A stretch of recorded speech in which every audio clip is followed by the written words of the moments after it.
Hey, and welcome to the Johnson University Tennessee Explore series. We are so glad that you have spent some of your Wednesday afternoon, or you're going to spend some of your Wednesday afternoon with us. Um, if this is your first time, welcome. If this is your second or third time, also welcome. The past 2 weeks, we have been going over some different aspects of campus. We talked about the admissions process, how to apply, what that looks like, what colleges are looking for, what Johnson's looking for. That was week one. Last week, we talked about our dining services, all the really awesome dining options that we have. And we got to hear from the head of our dining services uh, about all the options, all the cool events that we do. So if you missed those and you want to check those out, you still can. You can go to Johnson University's YouTube page. So just get on the YouTube and type in Johnson University, and the video should pop up from week 1 and 2. If you're on the website, you can find it by going to the virtual visit page and then the JU Explore series.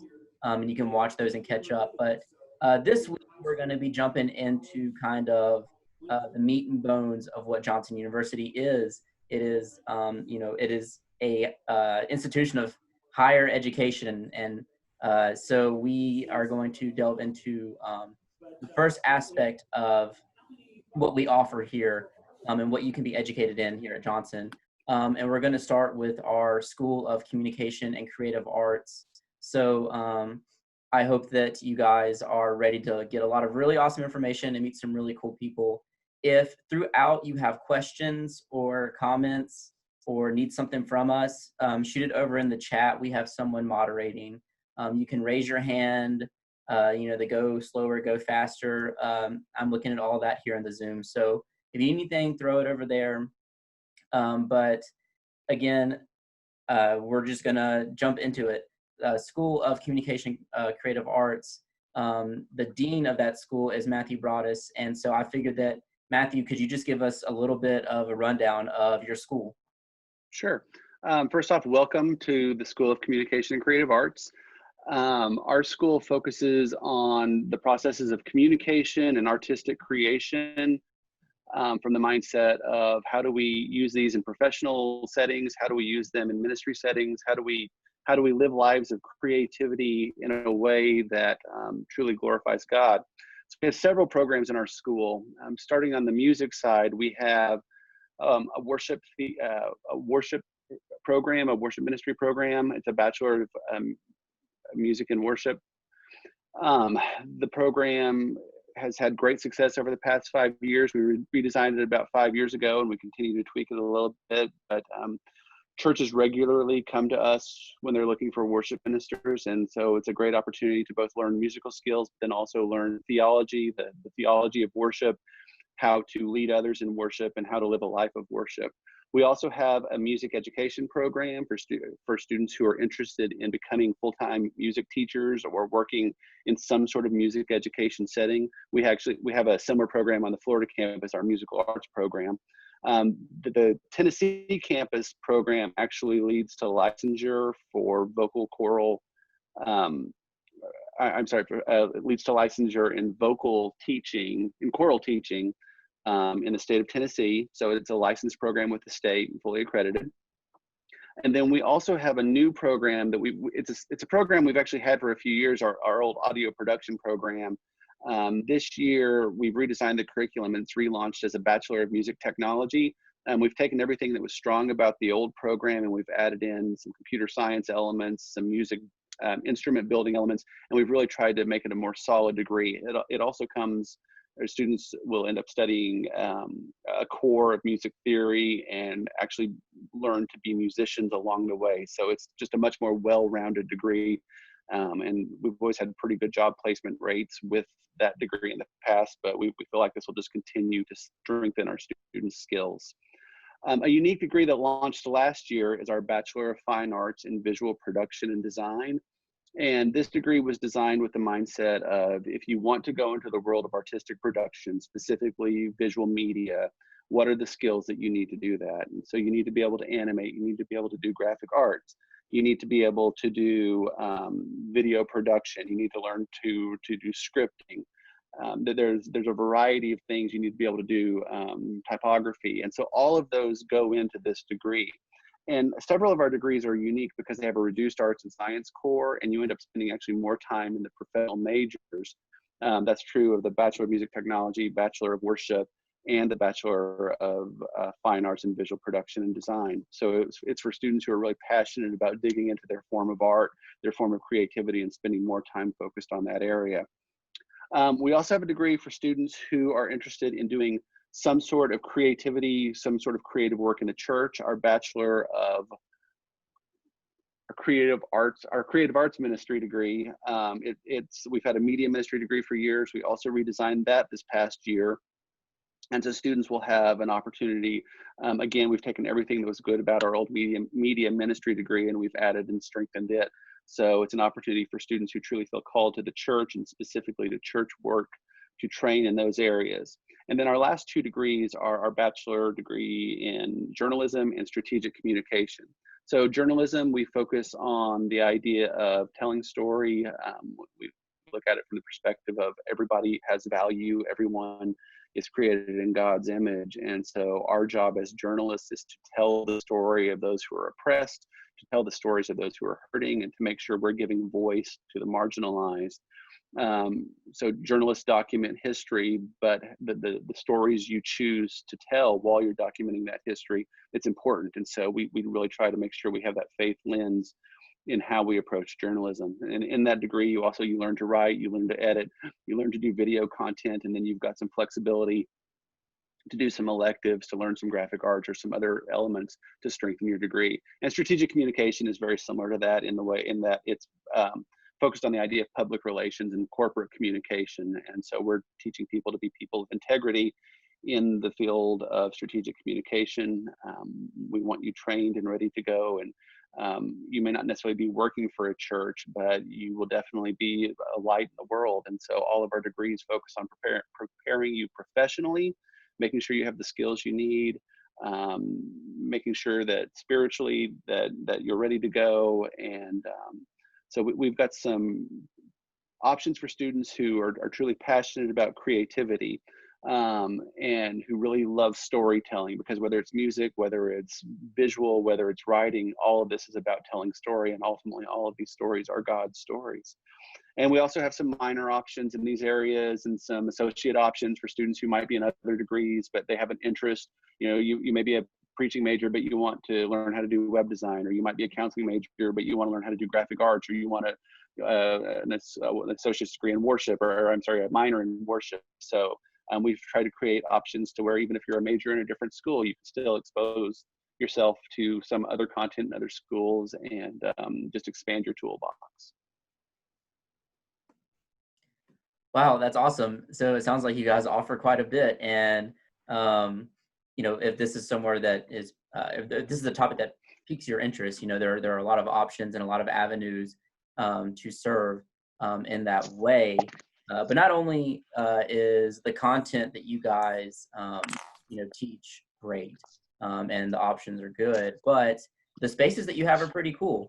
So I thought it would be neat if each person, you'll see there's different professors in different rooms. We're just gonna go through and explore some of the areas that if you were a student here at Johnson in this major, that you would probably be experiencing these areas and working in them. So we'll just kind of play a fun little game of hot potato. I'll throw it to a professor, and then they'll introduce themselves, and then they'll kind of just talk about their space, and then you can throw it to the next person, introduce yourself. So Matthew, do you want to kick us off? Sure. I'm switching to my phone so I can move around a little bit easier. What are you all seeing right now? Let's see. Are you seeing the control room? There we go. Okay, so this is the control room for our visual production.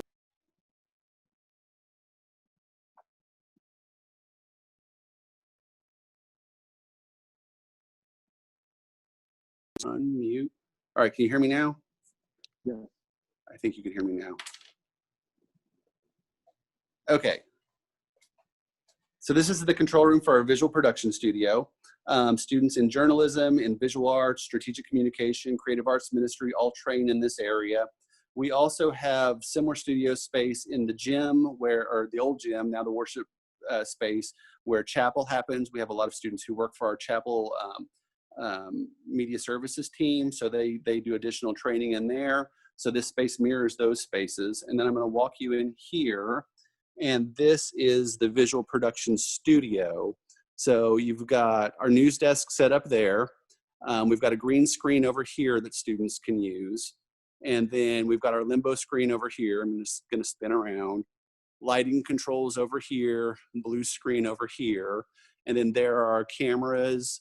And so students are allowed to use this space. They can reserve it. And once they know how to use the equipment, they can reserve it and produce all sorts of content in here. And one of the things we try to do is we try to provide you the equipment and everything that you might need to be successful. We don't want you to have to go out and necessarily buy your own cameras right off. We don't want you to have to buy all the extra stuff that often is associated with schools.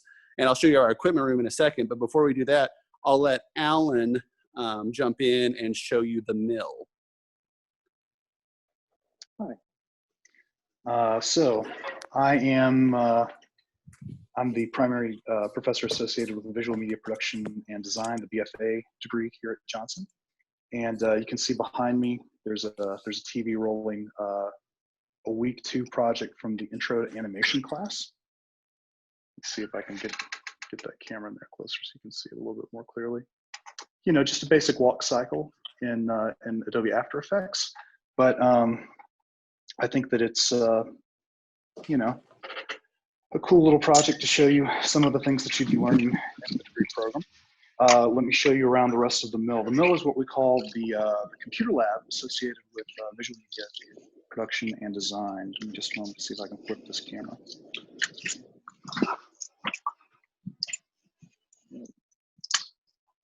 So this is our computer lab for visual media production and design. It's all set up for students being able to be 6 feet apart right now. And all of these computers are loaded with the Adobe Creative Suite and a handful of other programs, Blender, Maya, so on and so forth. And it is, I have found that students get a lot out of being in a room together while they're creating their graphic design projects and their animation projects. The video production students also use this room for video editing. And sometimes the audio students use this room for audio editing. I'm going to pass it back to Matthew now, or Dr. Broadus rather. Okay, so this is the School of Communication and Creative Arts office right here. We're on the 4th floor of the EAC. This is where you come to check out equipment. So I'm going to walk you in here. We've got 2 rooms dedicated to equipment that students can use. So it may be a little boring because they're just bags, but it's what's in the bags. It's kind of cool. We've got several cameras that students can check out. Those are audio kits down there, wireless mics, tripods over there. There are lighting kits in this next room. So this is all available in here for students to use. Boom mics, we've got just a variety of things. Again, we want you to have every resource that you could possibly think of to be successful in your program. And we don't want you to have to necessarily run out and buy them first thing because that stuff all adds up. It's kind of expensive. We do have classes in our office occasionally. So we tend to have some small classes in our program, just the nature of the program, which is great because if you're wanting to learn this, what better way to be in a small class with a professor who's going to walk you through everything. So we really try to focus on giving you individual attention. We regularly have students in our offices working together. So that's that, and I'm going to let Alan then show you the audio studio. All right, so I am in the audio studio. It's also located on the 4th floor of the same building Matthew was just describing. And this is our audio studio. We have a full range of software tools as well as hardware tools for students to produce audio. And we also have a really nice, large recording room with a grand piano, drum set, and several other things for students to experiment with. Students are recordings of music and sound effects for their video projects. So unless there are any questions, I'm going to pass that on to Bill Wolf.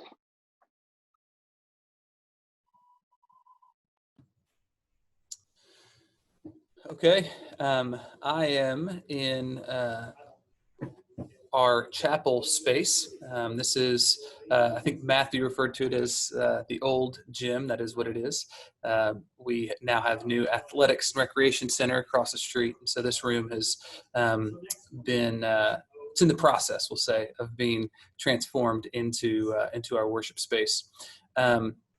Actually, if you can see behind me, we have people on stage right now who are actually recording something for a complete other project. So it's in use right now. So if I'm not speaking up too loudly, that is why. In fact, I'm in a closet just off of the space so that I can be even quieter for them. But anyways, two things happen in this space regarding the School of Communication and Creative Arts. The first is, as I said, we hold our chapel services in here. So that's true for all students. All full-time undergrad students are enrolled in chapel. What that usually means is 2 or 3 times a week, the whole student body gathers in this space and we worship together. This next fall, it may not be the entire student body all at one time. We don't know what max limitations will be, but we'll gather in whatever sizes we're allowed to gather in this space for worship. Secondly, we have a group of students, and this is specific to the School of Communication and Creative Arts. We have a group of students that constitutes our chapel leadership team.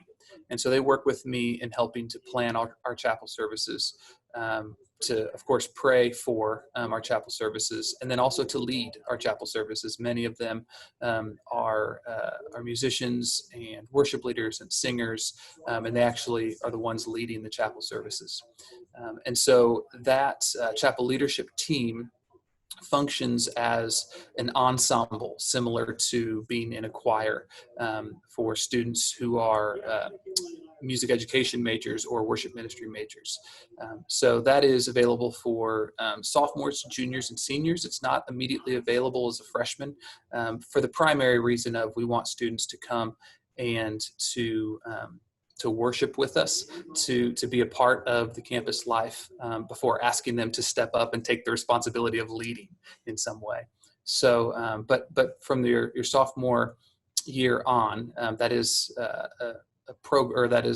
class or an ensemble that you can apply to be a part of. So those are the two primary things related to this school that happen in this space, in our chapel space. So if there's any questions, let me know. I'm always happy to answer them. If not, then I will throw it to Dr. Brent Weaver.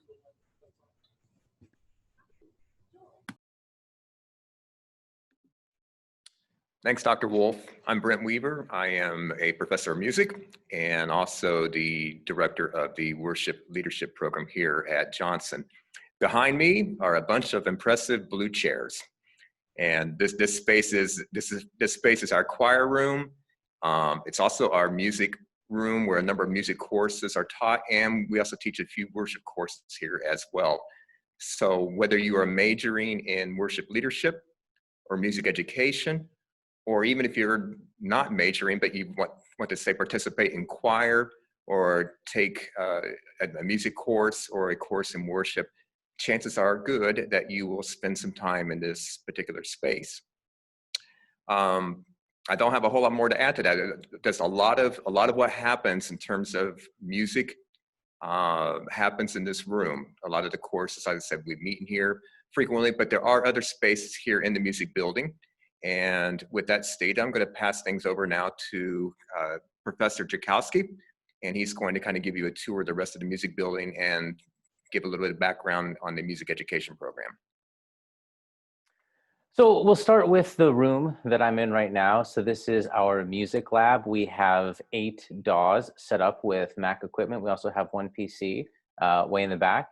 Each of these stations has an 88 key weighted Yamaha MIDI controller, an iMac, a Focusrite Scarlett 2i2 audio interface, a pair of JBL speakers, and you can come in here and work on your own projects. So the courses that are taught in here, so you have just the music theory and the ear training and piano skills, but then a few courses specific to this room are number 1, Introduction to Music Technology, in which you'll learn to use a variety of programs that are helpful for any musician, but specifically musicians aiming to teach others in any educational music setting. And then the Orchestration and Arranging class, in which students using Finale on, well, a combination of Finale and Logic on these computers will create by the end of the semester their own full score with, full orchestra. And I'm going to switch to my other camera to show you the other side of this room. So the same room here, in addition to the regular setup, so it's also a full classroom. So whiteboard, we have a TV up here where students can airplay their projects they're working to share with the entire class. And now let's go around. I'll give you a quick tour of the rest of the music building.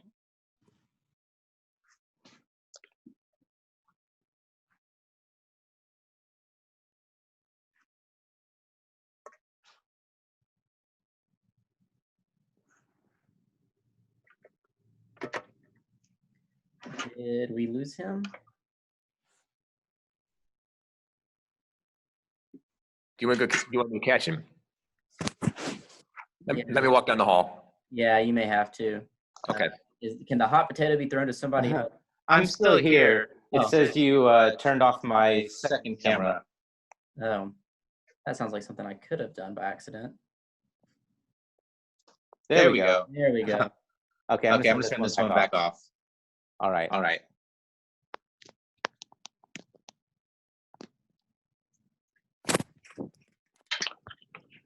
Okay, so going around through the rest of the music building, this is the main entrance down here, and this building is still very new. It was just completed.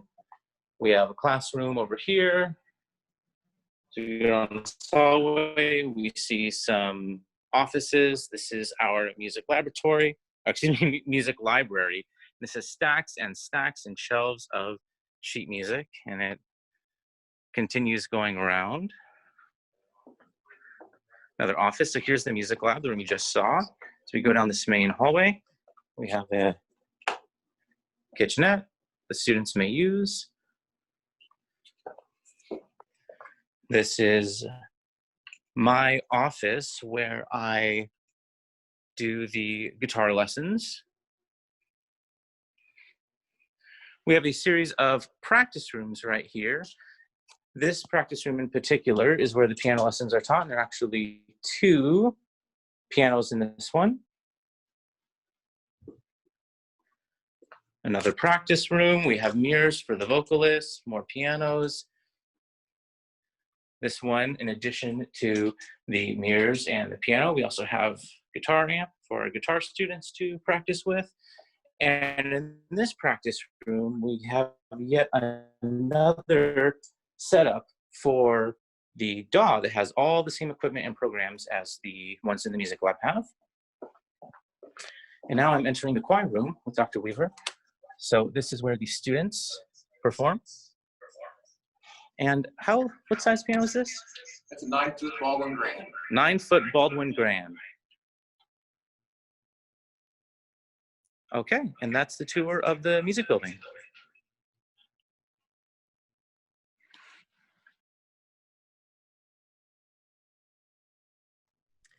All right, has everyone's space been covered? Or have we missed anybody? That should be all of them. Awesome. So we just got to see a lot of really cool spaces, and hopefully you got to see that there are a lot of resources available for anyone who has an interest in any of these degrees or in the school in general. This is a good time to throw some questions into the chat if you have any specifically. So I'll give a second for those to populate. But a question I have, and this is a question that I get asked a lot from prospective students, is this degree sounds really cool. This is something I have a passion in. You know, what can I do with this degree in life? What kind of job can I get? So does anyone who just kind of, you know, any of the professors you were just talking want to kind of maybe talk about some jobs that some students that you've have now, or some opportunities that are out there for them? Yeah, so if you, in our journalism and our strategic communication program, the journalism is about 5 years old, and strategic communication was revised last year, and it's also about 5 years old. We've had students, we had one student go to work in corporate communications for Chevy. We've had some students go into more traditional journalism. One specifically did sports journalism. One went to work working for a book publisher as an editor. We had a student who went into nonprofit communications and is the communications director for a major homeless shelter in the Knoxville area. I don't know if we can use Carm's name, but I'm gonna. And so we've had students in the communications side of things do quite a little bit. Same with media ministry for students who are wanting to do creative arts, technical ministry at church. We always have opportunities for students. I'm trying to think, in those 3 degrees, I can only think of one student who hasn't found a job related to their field in the past 5 or 6 years. I can only think of one who hasn't found a job relatively quickly, within 6 months of graduation. Now, we're not within 6 months of graduation yet, so hopefully this new batch will too. And then on the audio production side, we've had students go to work in live production venues. We've had students go to work in, actually one was doing a job in Dallas where they're doing media, like hotel corporate media for conferences, and they were doing that. We've had students go to work at studios. We had one student work in a major studio in Florida, and I would drop its name, but I can't remember it right off the top of my head, or the impressive artist he was working with, because I don't listen to current music, but I know the name, or I knew the name at the time. And so those are some of the jobs that people on this side of things have gone into. The BFA, it just launched last year. Now we have we've had a lot of contact from places looking for graphic artists, looking for web designers. So we're pretty confident that students will find jobs. We used to have a video degree, which is part of the BFA, and students who just focused on video, several of them found jobs. You know, students worked at local television stations. We had a student work for Jewelry Television. We've had students do a variety of things. So that's kind of on the communication and the art side of things. And I'll let one of the music professors speak to the music side of things. Yeah, the worship side of things. Before we jump into those, which I do want to get back to this question, I had some other questions come in. I'll just read them out, and whoever wants to answer can go. Sure. Being that the Royal Welcome has been made virtual, will auditions still be on the original dates, and will they be done online? So auditions for programs. Okay, I'm thinking this question is from Jordan. Is that correct? Yes. Okay, Jordan, I believe you're music education, so Professor Trenum will get in contact with you fairly soon. We are still scheduling auditions for July 9 and July 10. We're going to be doing it via Zoom, and we'll give you more details later. So it'd be the afternoon of July 9 or the morning of July 10, and that will kind of piggyback off of the Royal Welcome, the virtual Royal Welcome that Ryan and Admissions are planning for those particular days. So Professor Trenum should get in contact with you, email you here fairly soon, just to let you know that. But we are still going forward with auditions July 9 and July 10. We're just going to do it virtual, online, and we'll try to set up a time with you later on. Let me just go ahead and continue. As far as worship ministry, Ryan, you were asking a while ago, jobs and so forth. Nearly all of our students, we have almost like a 100% placement rating. We always have more openings than we do students to send a lot of these churches. So there's a desperate need for worship students. And so I feel very confident that students who graduate our program, those who want to pursue worship ministry, God has a place for you. And we rarely have more students graduate and have trouble finding a position. So other than I think we have one student right now, and he's being considered for a position as I speak. So we could have a 100% placement rating since the new program was instituted 4 years ago. So there's a desperate need in our churches. We have a pretty good relationship with churches. Churches call us all the time looking for people. So I feel confident in stating that if you do come here, if God's called you to lead worship in the church, that when you finish our program, there are places for you to be. Awesome. I'm also seeing a question. Is the worship degree primarily geared towards people wanting to serve just in a church, or is it worship ministry kind of worship in general? So I think the question is trying to figure out, is it just specifically geared to how to do worship ministry in church, or is it more kind of broad? Anybody want to speak to that? It's Bill, Dr. Wolf, you can jump in here if you wish as well. We are primarily geared for ministry, worship leadership, music and worship leadership. That is kind of the focus of what we do. We focus on music skills. We also focus on pastoral skills. Dr. Wolf does a wonderful job in the area of theology of worship. We want you to know not only how to do worship, but why you do it.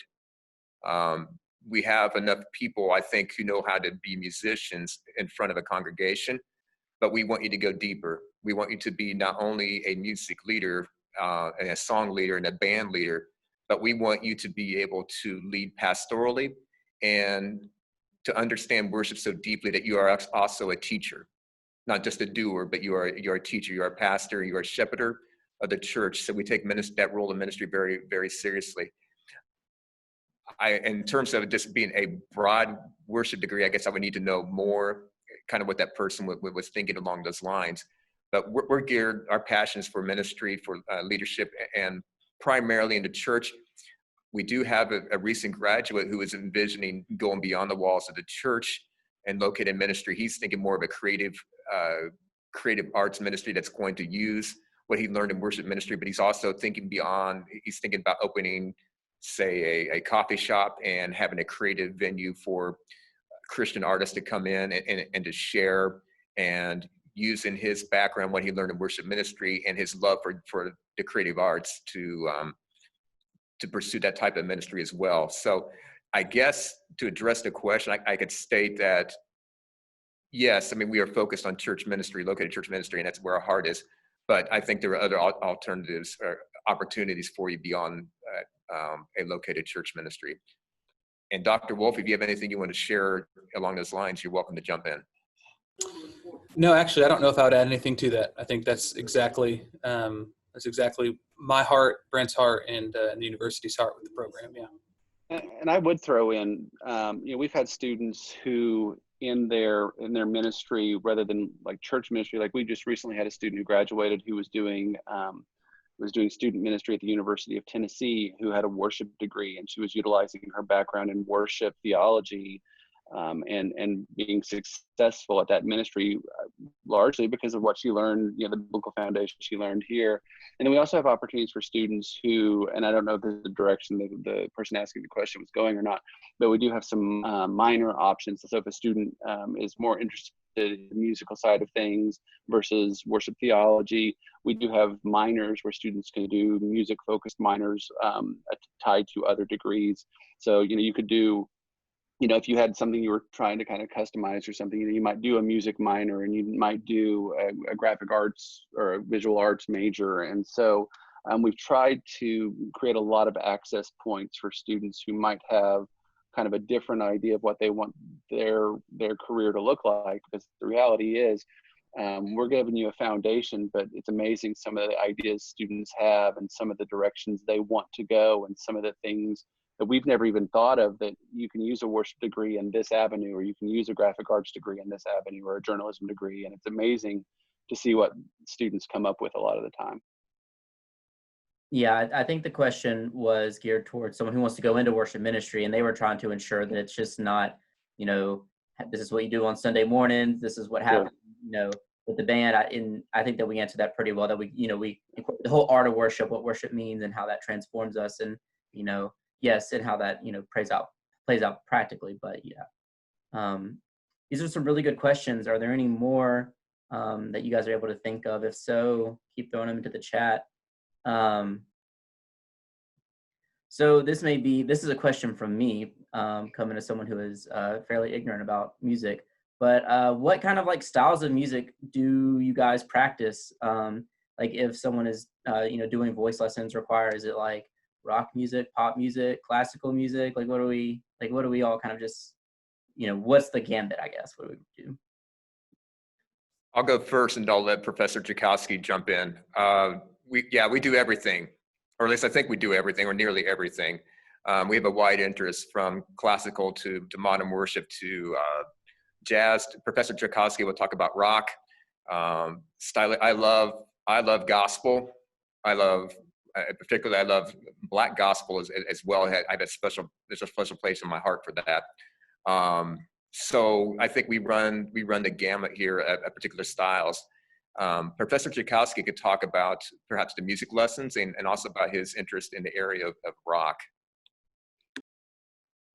Sure.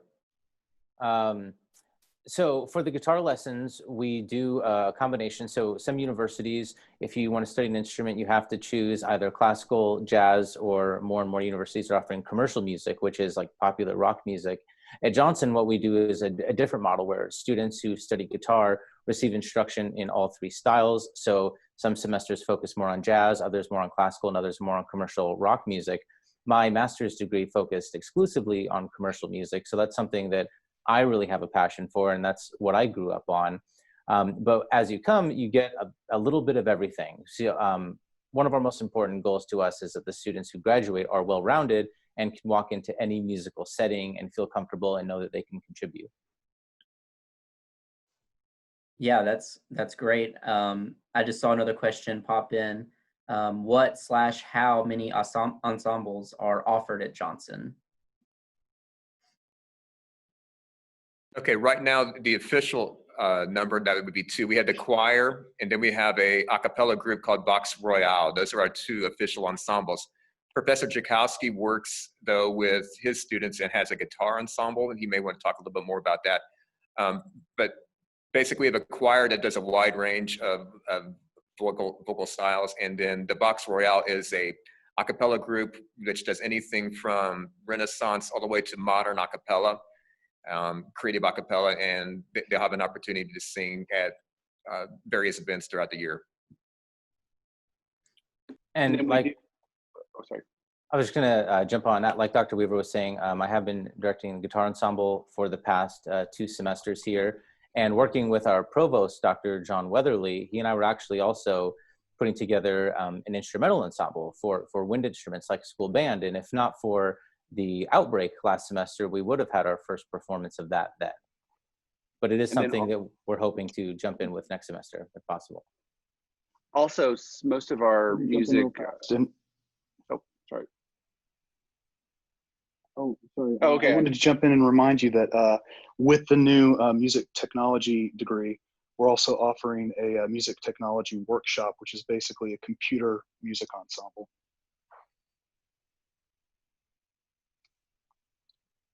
And then our students also participate heavily in the worship, the chapel worship and worship teams. And so that functions like an ensemble as well.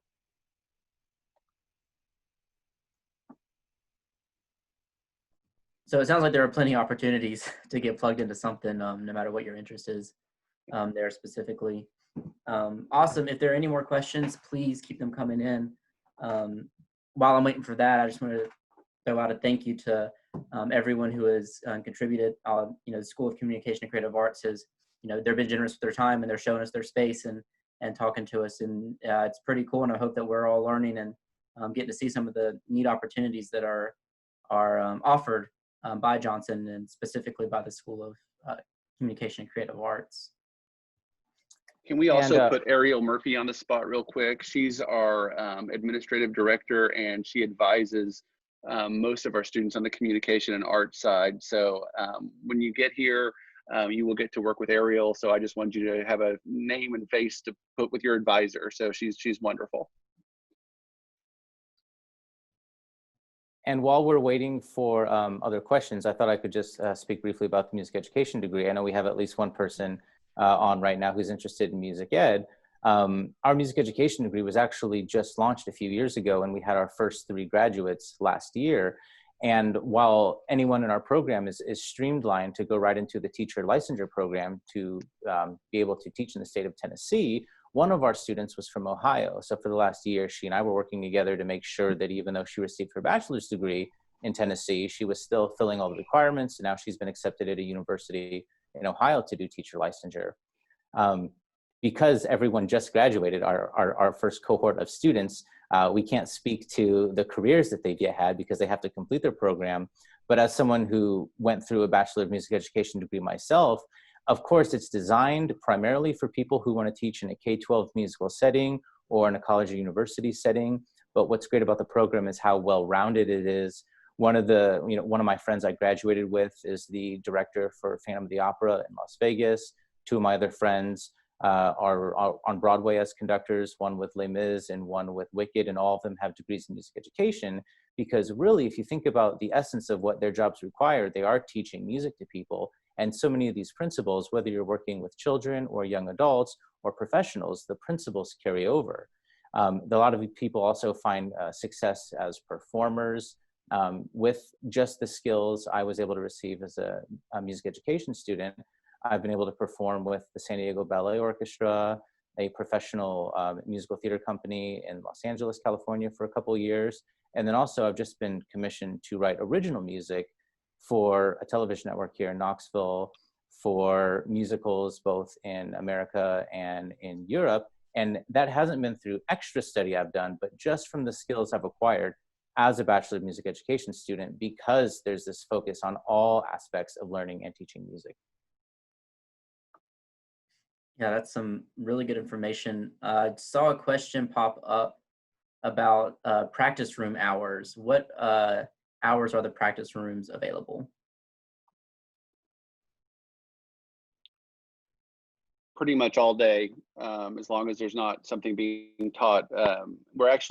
We've got 4 practice rooms, and one of them has had piano lessons this past year, and we're moving the piano lessons out. So the 4 are available to reserve, and as long as it's not after curfew, they're available. So Awesome. So what would you suggest to students who are interested in worship ministry? What would you suggest that they focus on during high school music lessons, specifically with the piano? So if someone's interested in worship ministry and they're in high school right now, and they're taking lessons and they're practicing the piano, what would you suggest? Well, I would suggest obviously knowing how to read music and playing music with notation, and also working with some chords as well. Both of those will serve you well. So traditional notated music could be classical, could be pop, what have you. But then also look at your chords, learning your chord structures.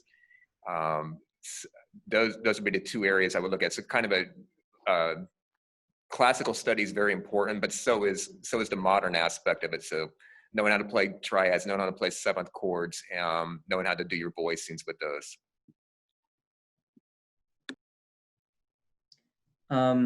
Another question that I've seen pop up. So if I want to go to Johnson for childhood education, but I would also like to be in the choir, is that an option? You bet. And in fact, you can do choir as an elective, and you can do it for credit, and it can meet some of your general arts and science requirements. You can do that with any ensemble or private lessons. Yeah, we have a lot of students in choir who are not music majors per se, but they just love to sing, so they join choir, and love to have them. Awesome. Hey, Alan, could you speak to the new Bachelor of Music Tech? Go ahead, Matthew. Sure. What in specific would you like me to speak to you about it, other than just the general Just a general concept? overview. I know it's something new that we're offering, so just kind of putting it out there. Okay. Sure. So music technology is very similar to the audio production degree that we've been offering for years here. The idea being, you know, students learn how to work in a studio environment and learn how to work capturing audio in the field. But in addition to that, the concept behind the rewrite was to help students gain additional skills related to electrical engineering and computer science, so that they might be able to work for companies that build equipment related to music, like speaker cabinets or instruments or whatever they might decide to do. In addition to that, they're gaining some musicianship skills. You know, the students in this program have to take a couple semesters of theory and several semesters of private lessons. A couple of those need to be on the piano as the primary MIDI instrument, MIDI musical instrument digital interface being one of the primary ways that people interface with the computer is through a MIDI instrument, and the most common one being the keyboard. But then they also get a couple of semesters of study in basically computer music, where they're studying privately with a professor to gain skills about how to design sounds using various modes of synthesis. And they're learning how to use those sounds compositionally, and how to interface those sounds with MIDI instruments, as well as instruments that they might create themselves. And all of that is sort of based out of standard electronic musician practices, you know, synthesizers and soft synths and all those sorts of things that you can find readily in your digital audio workstations. But also instruments that the student might devise themselves using Arduino or Max are the two standard platforms for that. Arduino being a hardware-based system where students are physically, you know, wiring things together into physical devices. I've seen some remarkable Arduino projects where people make keyboards out of Coke cans, and people figure out how to control like a harmonica or a banjo by supplying appropriate MIDI commands, and then building devices that literally pluck or blow. And so those are the kinds of things the students would do in the music technology program. Great, awesome. That was a really good overview of that. It doesn't seem like we're having many more questions come in. So are there any closing thoughts or anything that we missed from our presenters, speakers? Yeah, I just want to reiterate that you have creative skill. Everyone does. Everyone has gifts, and even if you don't, you can learn skills. So I guess I just contradicted myself there, but we're here to help you. We want to help you reach the potential that you feel, you know, that God has called you to. We want to help you be successful in your professional field. You know, we as a professional school at the university, you know, our focus is getting you trained for jobs, and along the way, we want to pour into you as far as, you know, your faith. This is a wonderful place to work. It's a wonderful place to study. I personally think our school has just the coolest students. I mean, they're so creative and just wonderful to work with. And I am regularly just amazed at their ideas and the things they come up with and their vision. And so, you know, we hope that you're interested and that you'll join us. So it's a wonderful place to be. Absolutely. I couldn't have ended this Zoom any better myself. So I'll just kind of end it right there. Next week, we're going to be talking about dorm life. So what dorm rooms look like, how halls are structured, how many roommates you have, how they get chosen, what each building looks like. So we'll just kind of jump all into what it's like to be a student who lives in the dorm. But until next Wednesday, stay safe, and we hope to see you soon. Bye, everyone.